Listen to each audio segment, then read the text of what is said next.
अस्सलाम वालेकुम दोस्तों, वरी तव्हांजी खिदमत में वीडियो हाज़िर आहे। सेकाइसिया KMRE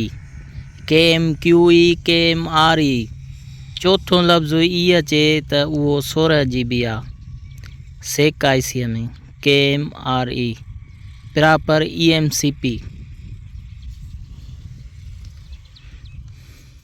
ॿियो बोर्ड आहे असां वटि सैमसंग जो, इन जो कोड आहे KMQ 3100। जंहिं बि बोर्ड में KMQ 3100 अचे त उहो 16 GB जो बोर्ड आहे। सेकाइसी EMCP।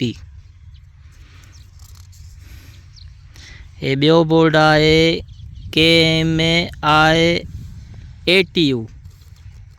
हे सैमसंग आइसिया जो बोर्ड आहे KMI-ATU।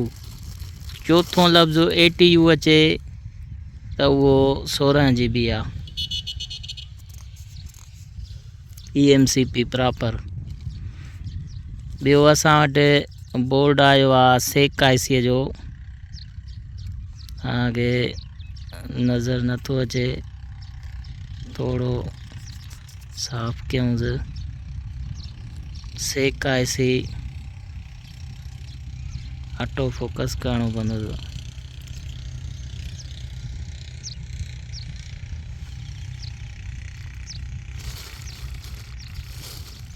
ज़ाहिरी तौर ते नज़र नथो अचे कैमरा में, तव्हांखे ईअं ई ॿुधायां थो। हिन जो कोड आहे KMF 8200।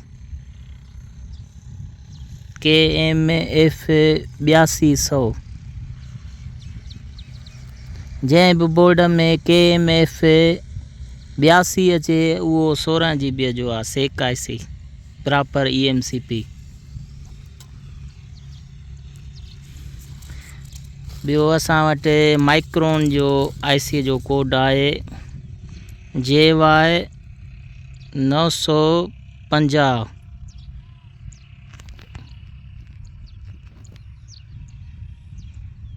सही तरह ना तव्हांखे नज़र नथो अचे।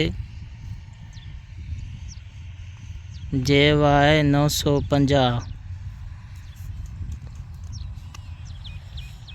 EMCP proper. जंहिं बि माइक्रोन IC में JY 950 अचे उहो 16 GB जो बोर्ड आहे। ये सही तरह सां नज़र नथो अचे, तव्हांखे ॿुधायो। मशहूरु कोड तव्हांजे आदो पेश कयूं था। मशहूरु कोड आहे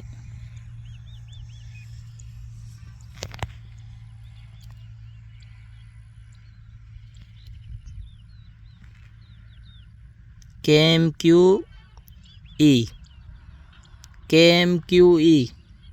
जंहिं बि बोर्ड में KMQ अचे, चौथों लफ्ज़ ई अचे त उहो 16 GB प्रॉपर आहे। EMCP।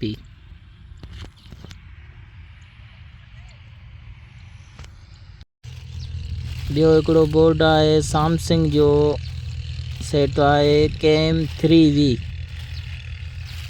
सैमसंग जी IC आहे KM3V। जंहिं बि बोर्ड में KM3V अचे, चौथों लफ्ज़ 3V अचे त उहो 16 GB जो आहे। EMCP proper.